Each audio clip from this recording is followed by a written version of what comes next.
Okay, this is part two on the relative theory of value. Now, I think I left off on Lorentz contraction, the fact that length is dependent upon perspective. You can have two different lengths that they can be both true at the same time for an object.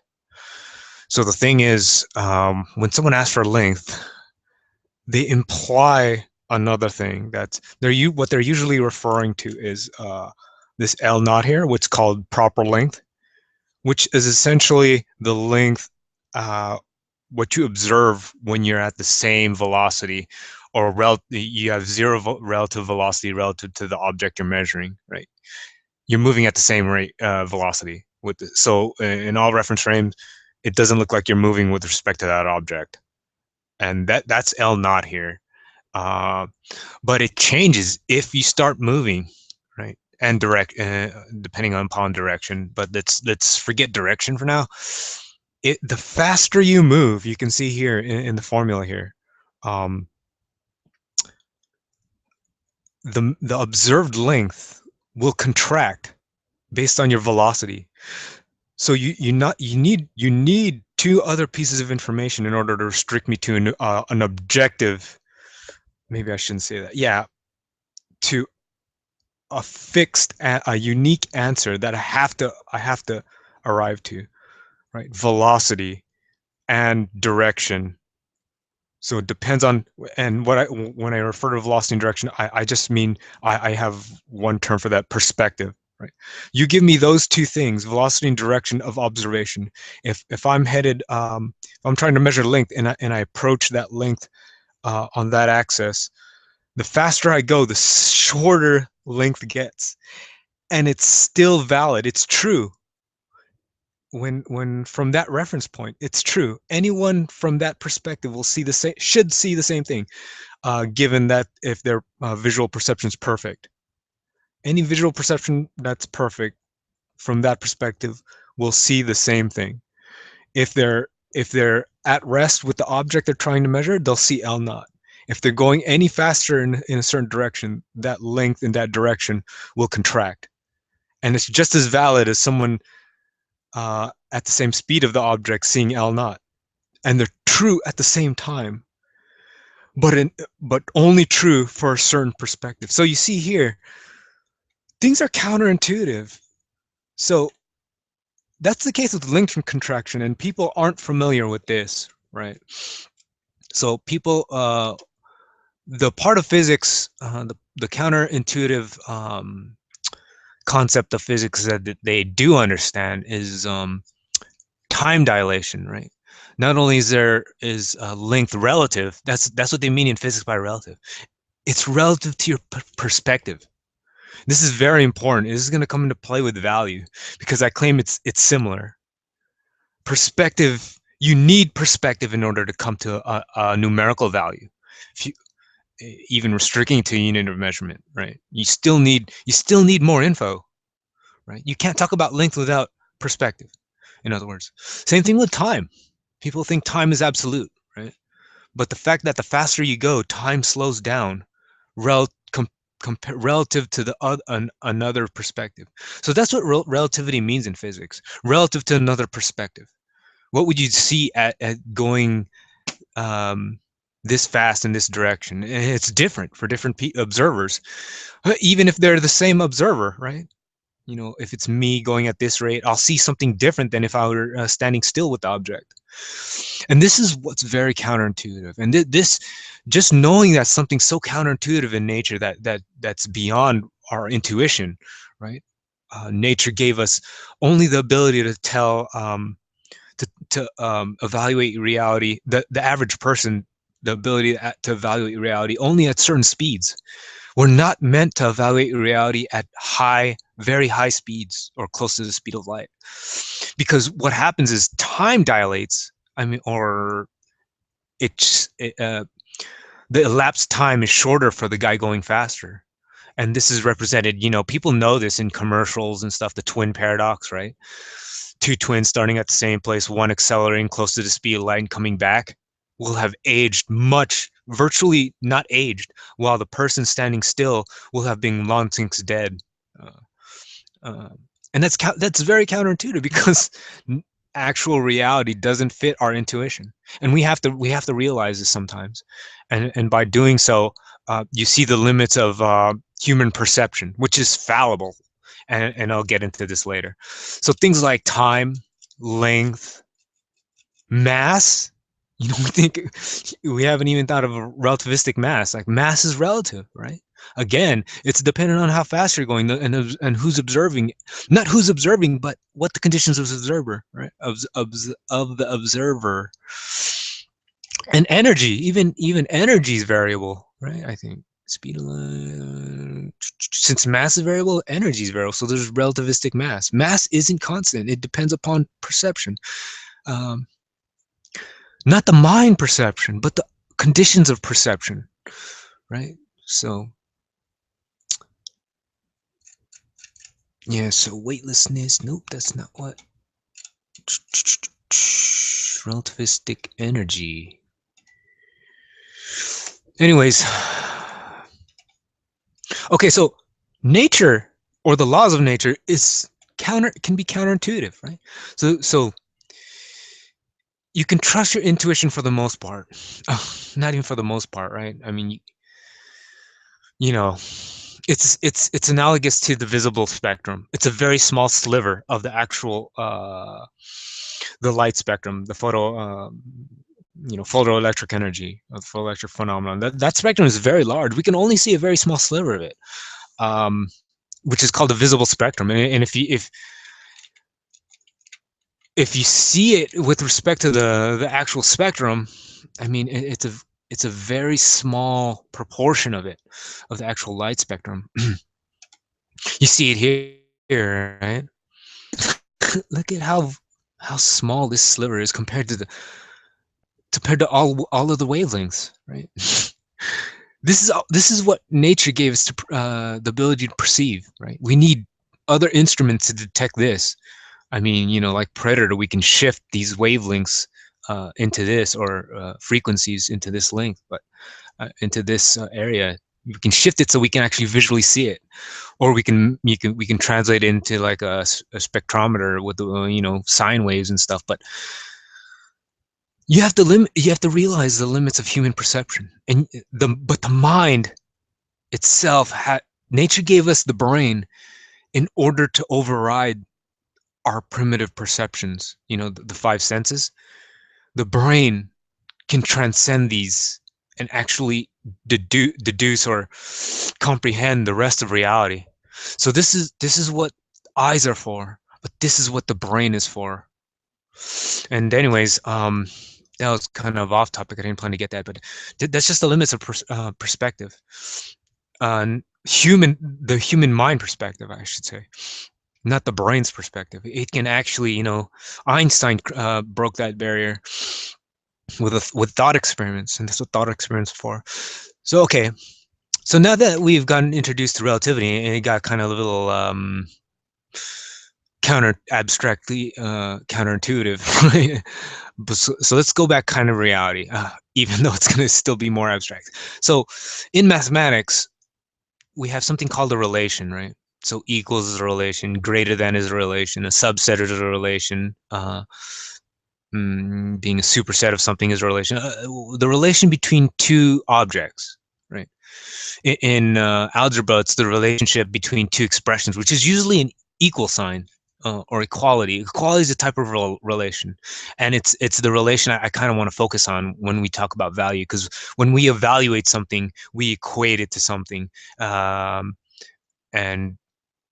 it's usually got to do with numerical. I'm not sure if it's always have to do with numerical. I have to think about that, but from what I can think of, I can always try to restrict you into a numerical value somehow, but that's beside the point. So anyways, the mathematical definition of relation. So relation is a relation between mathematical expressions such as equality or inequality. Yeah. Okay, so I went over that.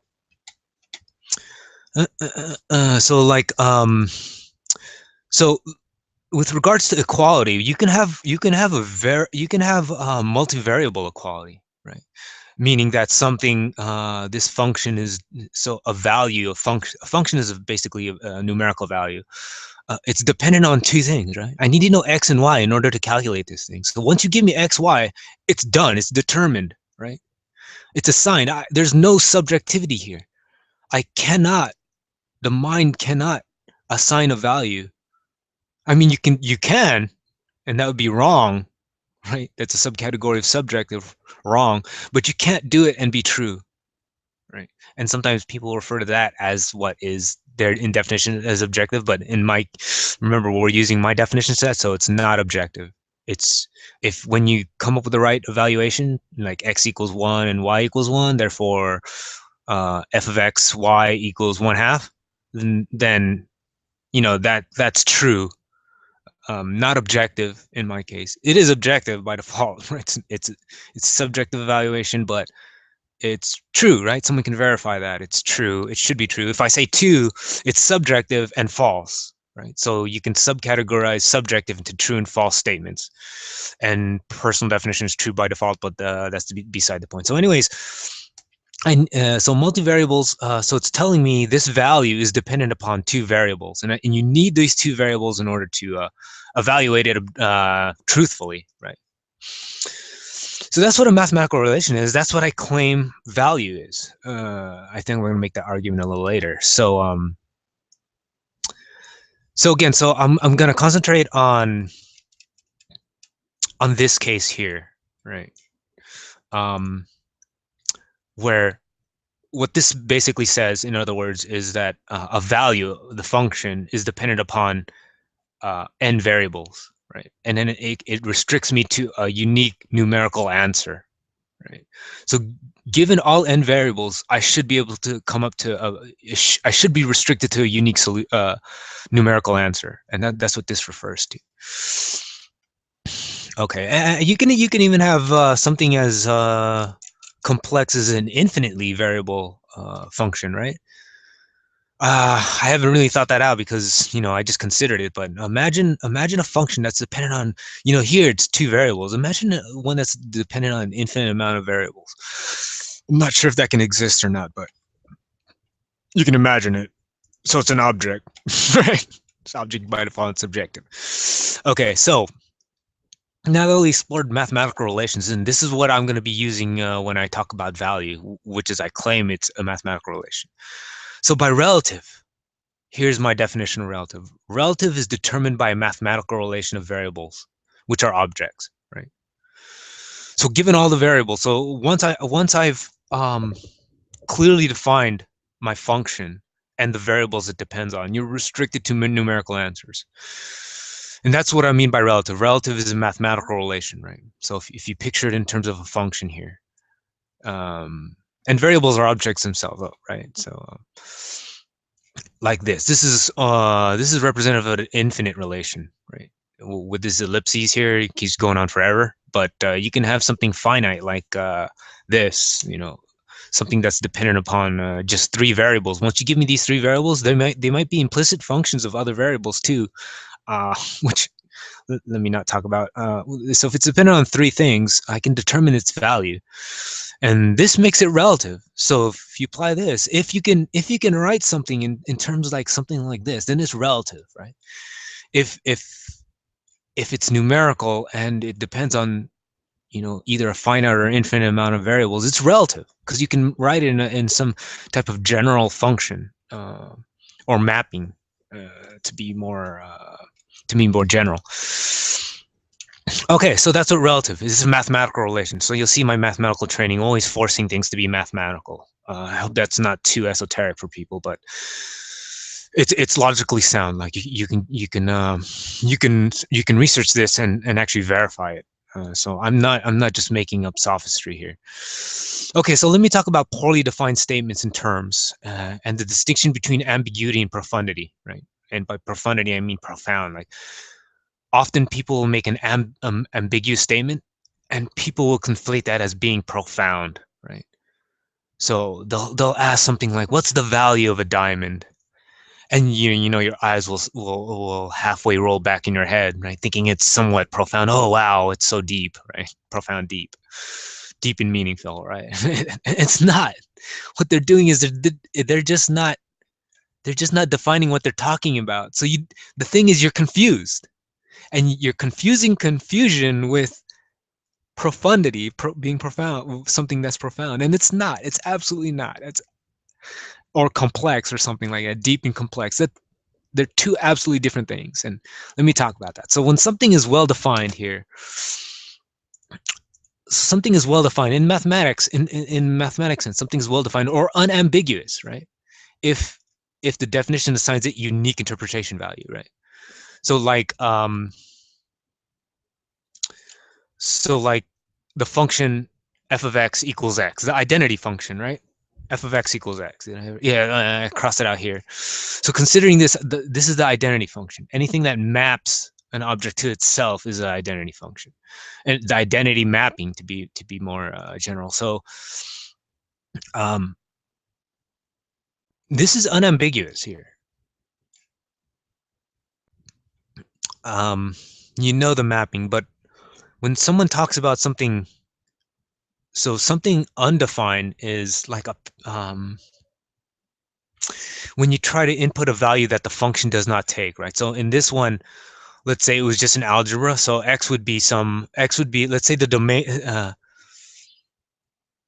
So it's the same as when a function. So a function has a domain, right?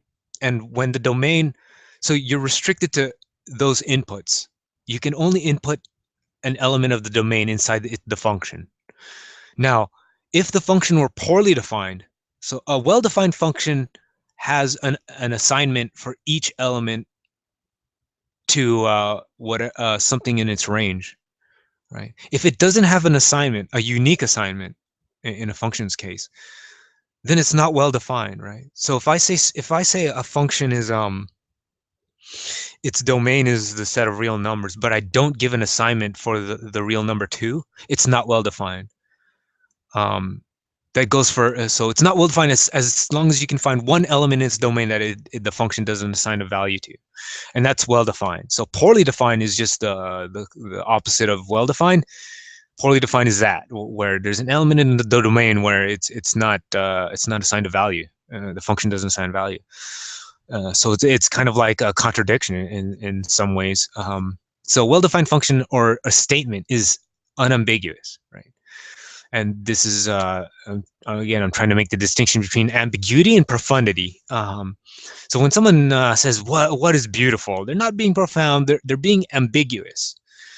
So poorly defined function assigns either, I should have read that. It either assigns no value to an element in its domain or multiple elements. So, okay, so a poorly defined function can also accidentally assign, I mean, given the person who's constructing the function, can assign multiple values to an element of an object. So if someone were to reconstruct addition and say that 1 + 1 maps to 2 and 3 at the same time, it's definitely does not meet the definition of a well-defined function. It's a poorly defined function, if function at all. So and there's so when something's poorly defined, I'm sure you've been introduced to this in algebra, the concept of undefined, right? You try to input something into its domain, it doesn't come out with a value, or you try to input something outside of the domain and you'll come up with something undefined. Right. So if I say function's defined on its domain and the domain is the set of real numbers, if I try to input an imaginary number and try to use the function process on that, apply the function process on that, it won't work unless maybe somehow it does, but it might not work because I've constructed the function, if it's a well-defined function, to only work in the set of real numbers, not in the set of imaginary numbers. Okay, so let's take this to less abstract view and talk about poorly defined objects and subjectivity, right? Statements. I guess. Sorry, I've been looking at my notes here and my outline, and I'm still in the abstract mathematical sense. So let's just talk about let's talk about ambiguity in terms of algebra or solving a system of equations. Right. So, okay. So we all know in algebra we have to solve a set of a system of linear equations. We've all worked with actually the 2-variable version of this. This is the 3-variable version. Now, to solve a system of linear equations, to get to a unique answer, you need at least as many equations as variables.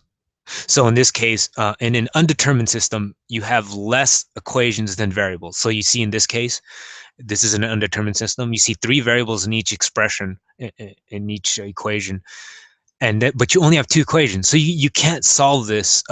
You can solve it, but your answer will be a set of infinite amount of coordinates. To get to a unique answer, determined system, you need at least as many equations as variables. So you need another equation to come up with a unique answer. It restricts it, right? So okay, so look, you can see in the overdetermined case, it's on the other extreme spectrum of that, right? You have more equations than variables, and in this case, so more restrictions, right? There's more definition here, and which restricts you to a unique answer. In a case of an overdetermined system, there might be so much restriction that it actually eliminates all possible possibility of arriving to an answer. Right? There can be no answer to this. That's what this would see if you look at here graphically. The solution to this system is the intersection of all 3 lines. The problem is there is none. You can see here, there's no intersection. There's an intersection between these 2 lines, intersection between these 2 lines, but there's no intersection here that's of all 3 lines. And what you've done by giving too much information or too much restriction is that you've taken away all possible unique answers. And see here, there's no intersection, not even between 2 lines here. And in here, I'm not sure, but let's say they do intersect here. Even if you can have the case where you can still add restriction and it's still consistent. It still produces a unique answer. But okay, yeah, this is pretty mathematical. Hopefully, I can get back to yeah. So going back to the real world, I mean the average mind, right? So terms like beauty, good, evil, these are poorly defined terms. And by transitivity, the statements that use them are poorly defined, right? When I ask what's beautiful, I'm being ambiguous. I'm not being profound. It's not a profound question to ask what's beautiful. Once you clearly define what beauty is, you're necessarily forced to an answer. And this is what people refer to as objectivity. And this is the old definition of objectivity, right? So if I define what's beautiful as a chemical reaction of an individual, right? The neurotransmitter, a certain neurotransmitter, the quantity of neurotransmitter emanated, produced once a visual perception is induced, right? So if you look at a picture, you can measure the neurotransmitter release. And if I label a certain quantity, when you get over a certain quantity beautiful, it becomes very well defined, and you're forced to admit if it's beautiful or not, right? But when you're ambiguous and you don't give an answer, you start to say, oh, it depends on the observer. No, but if I give a specific observer, it's like and I'll get to this later, but it's like a reaction between 2 things, right? You can't have one without the other. I can't ask the reaction of I think I say that for later, but I'll get to the idea of a reaction and what that has to do with value, because it's inherent. You need it. You need a value is a type, I claim, is a type of reaction, and so is beauty in this case. It's a perceptual reaction maybe, and you can measure that. It's materialistic in nature. Good, evil. When it comes to morality, this might be come into play in a future presentation of my idea of morality, which is self-interest.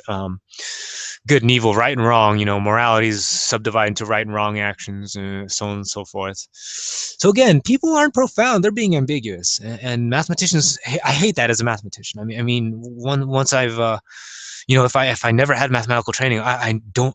It's hard to picture what I think of human language. I'd probably be accepting it more, but knowing how imprecise human languages, or the human languages in a normal context, it unsettles my stomach, to say the least. Okay, so I claim one can necessarily eliminate all subjectivity, any any influence of the mind to determine a value, or the complete determination of value with the mind, but with classifying objects by specifically identifying both the term, definition, and object you're trying to classify. So I can force you I can force you to label something as beautiful or not, as long as I give you a well-defined object and a well-defined definition of beauty. I can force you to it, right? So just a little thought experiment. I can force you to beauty if I claim beauty is a level of serotonin over a certain level, so greater than or equal to a certain numerical value for a particular individual, right? Again, perspective. It's perspective dependent, and people want to people label this as subjectivity, right? In the old definition sense. In my definition sense, no, because it's not determined by you. You're forced to it once, even though I give a perspective. It's not determined by his mind. It's determined by his perspective. And people might want to, but if you think, just give it some thought. Don't automatically, come up with an objection. Give it some thought, because I get into this deep thought. And if you come up with an objection just on emotion, oh, it doesn't sound right. You might make sure you're not comparing it to the old definition of subjective, which makes no sense logically. And might make a video on that, why the dictionary definition of logic of how it's not a mutually exclusive objective doesn't make sense. It's actually mathematically a contradiction, a mathematical contradiction. Okay, so let me get into the beef of the issue. Let me present the relative theory of value. Now that you know my definition of relative, anything that can be presented as a multivariable function, anything that has variables and that can be uniquely determined objectively. Should I have said that? That is uniquely determined. It's not determined by the mind anymore, and that's what I claim. So relative theory of value. Okay. So relative theory of value is also an objective theory of value, but it is not this objective theory of value. I have a lot of problems with this intrinsic theory of value, because so I claim the relative theory of value needs two things: the object that you're trying to evaluate and the perspective, right? What this says is that all you need is the object, without regard to perspective. So this is why I have a big problem with this. And this is intuitively, this should make sense, right? Even though I've criticized intuition in the beginning. So an intrinsic theory of value, also called the theory of objective value, is any theory of value in economics which holds that the value of an object, good or service, is intrinsic or contained in the item itself.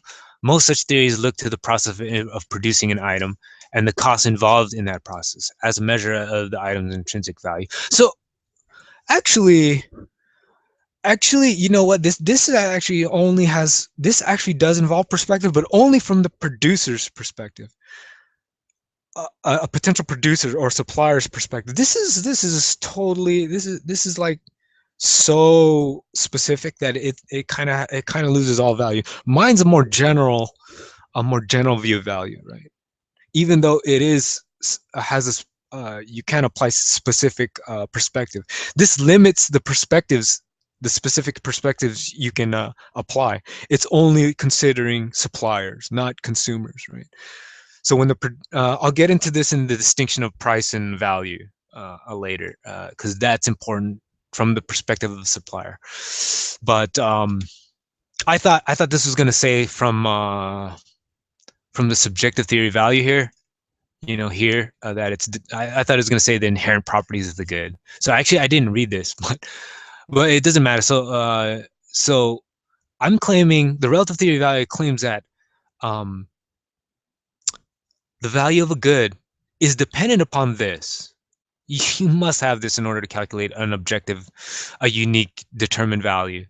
But you also need other things, right? Not solely this. And this is the problem with this statement here. The value of a good is not determined by any inherent property of the good. It is partially.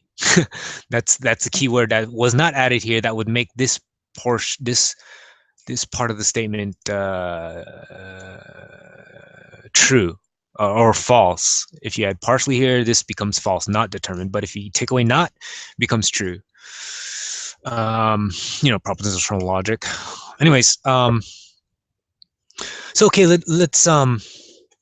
okay, so you see my problem here with intrinsic theory value. It limits the perspectives that you can apply. And if you look at the subjective theory value, the interpretation of the objective theory value, it just says it's relying on the inherent property. So I have a problem with this one because it says it's solely dependent upon, it implies that it's solely dependent on the inherent property good. And and the relative theory value claims that it's not only you need this, but you need something else, perspective.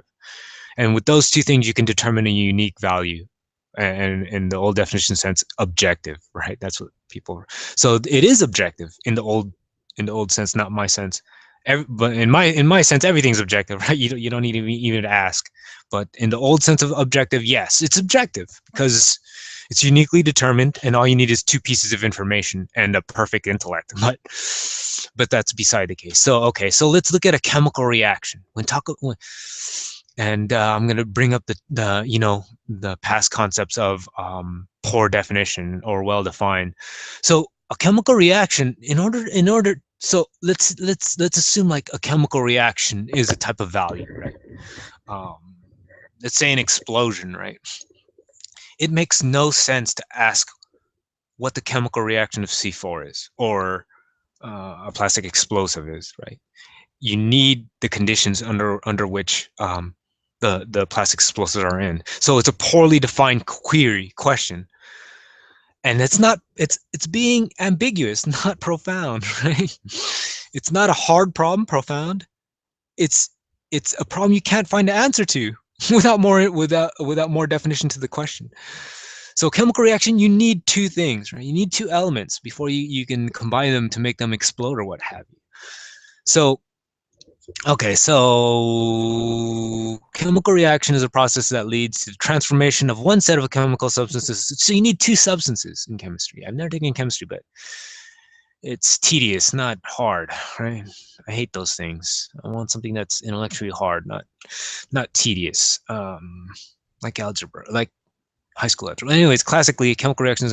So you need two reactants or reagents, and you need to combine them and see their output, right? So so I can't ask the chemical reaction of CH4.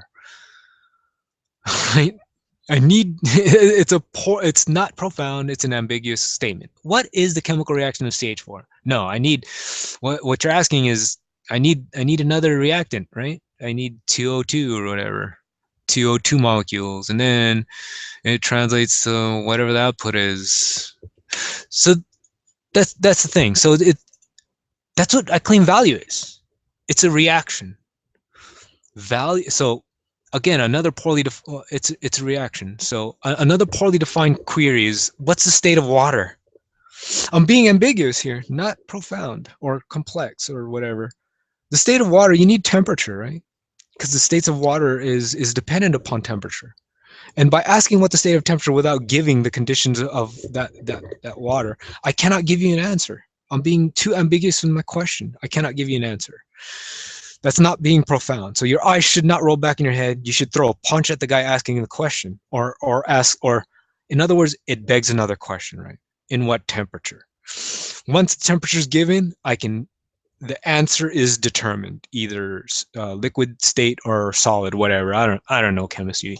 It's easy. So again, it's a function of temperature. The state of water, F, is a function of temperature. It's an implied variable. Like when I ask this question, I'm implicitly asking for the state of water in some, usually in room temperature is probably the default, right? State of water is liquid, you want to say, but that's just on an intuitive level. So another analogous is here's a chemical reaction, right? Me and Molyneux having a debate equals brain explosion. It makes no sense to ask what the reaction of me is alone.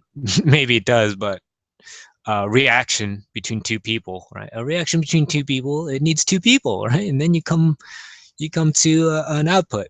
In this case, it's a brain explosion. Okay, so now that I've made a case that the value of a good is a type of chemical reaction, right? It makes no sense to evaluate a chemical reaction without two necessary variables, right? You need two reactants, and the value of a good is that it's a type of reaction. You need two variables. So here's another poorly defined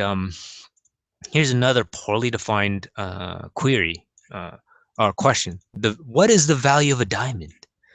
And your eyes start to roll back. Whoa, it's profound. No, it's not. It's being ambiguous. Which diamond, right? Or the carat of a diamond. Which diamond? You still need to ask. It's poorly defined. It's a poorly defined query. So okay. So in economics, let's explore the value of a good, right? In economics, in economics, economists have a very specific definition of a value of a good. The value of a good is a marginal utility. That's what the value of a good is for. That's why you consume a good. It's to extract marginal utility. So let's look at Wikipedia's definition. In economics, the marginal utility of a good or service is the gain from an increase or loss from a decrease. And you have to look this up, but in the consumption of a good or service. Economists sometimes speak of the law of diminishing marginal utility. Let's not get into that. Okay, so so we know value. We know value now. Okay, so the value of good is a subset, is a special version of value, right? And when we refer to utility, utility is the usefulness in satisfying objectives. And by objectives, I mean goals, not in the sense of my new definition. Not happiness, which sometimes, economists confuse this as, happiness is just an emotional indicator of usefulness, right? It's our perception.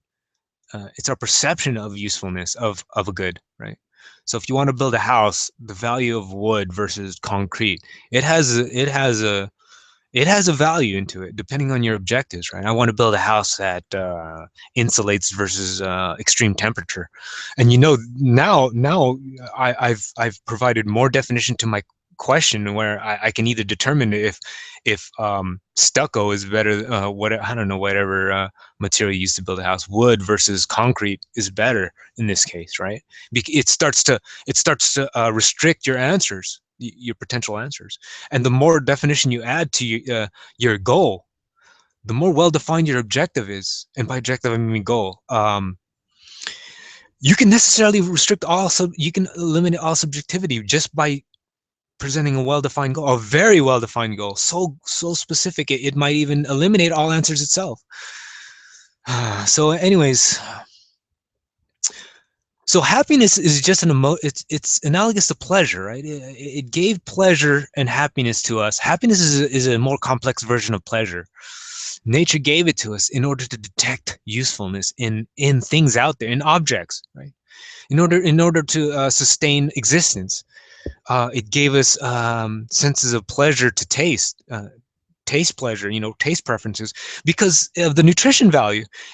But now it's malfunctioned because we've been able to because of new technology, refining sugar. Now it's become obsolete, our taste preference. So that's the thing. All emotion, all things nature gave us, the sense of morality even can become obsolete. And I'll probably talk about this in a future lecture. Okay, so the value of a good, right? Okay, so the value of a good. So now I'm going to specifically define the value of a good. The value of a good is the marginal utility extracted from the consumer from consuming a marginal unit of that good, right? Worded that pretty poorly when I wrote it here. Okay, so it's the marginal utility extracted by the consumer from consuming the marginal unit of that good. That means how well did that good satisfy the objective, right? That's not subjective. That's not determined by the mind. How well a good satisfies your objective. That's consequential, in other words. And don't want to get into consequentialism, but I think I am a consequentialist. But that's consequential, right? It's not up to your mind to determine whether you think wood is good or not for insulating against extreme temperature. That's a property of the good, right? But the subjective part is your objectives, right? Objectives are subjective, right? The normative objective is objective, I claim, though. I mean, pure is non-subjective, I claim, though, in my definition set. But your objectives are subjective. But the ability of a good to satisfy that objective is non-subjective. Okay, so the value of a good is derived from the consumer's ability to use the good in order to satisfy an objective. So the consumer's ability to extract that, like a mathematical education is useless for a person with an IQ below 90, let's say, a higher math degree. Like it's at least it's relatively less useful than someone over 130. So so you see how the value of a good is dependent upon things, right? It's dependent upon not only the object, it's dependent upon the person using it, the perspective, in other words, his ability, and other things. So therefore, value is like a chemical reaction, right? It's a reaction between the good and the consumer. You need both pieces of information in order to determine an objective value. So value can be evaluated from different perspectives, just as long as you give these two pieces of information. Okay, so I'll stop here in this video, and I'll get into more of the meat of the relative theory of value, and then probably in another section, I'll compare it. I'll compare my theory with other theories, and show criticisms of the others, and why mine can be applied everywhere and make logical sense and not contradict itself. Okay, thanks for viewing. If you have any comments, compliments, criticisms, don't feel free to leave a message. Um, subscribe and like if you can, or yeah, dislike. But if you dislike, you're an asshole. Hey, you're an idiot, in my opinion. At least from my perspective, subjectively. Okay, thanks for viewing.